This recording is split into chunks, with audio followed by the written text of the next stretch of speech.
Hey guys, welcome back to the channel. This is how to fix iRobot S9 error 31.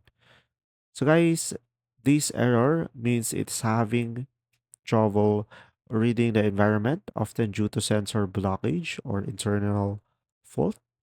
So first one is restart the robot by pressing and holding the clean button for about 20 seconds until it restarts, and let it fully reboot and try cleaning again. Now, if it doesn't work, use a soft, dry cloth to gently wipe around the top laser sensor dome, center of the flat top, and remove any dust, fingerprints, or smudges. Now, also guys, make sure you have a proper lighting and use the Roomba in moderately lit rooms because too dark or reflective surfaces can cause the laser mapping.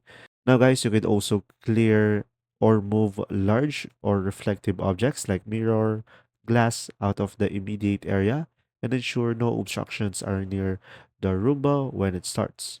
And there you go. I hope these solutions help you out. Thanks for watching.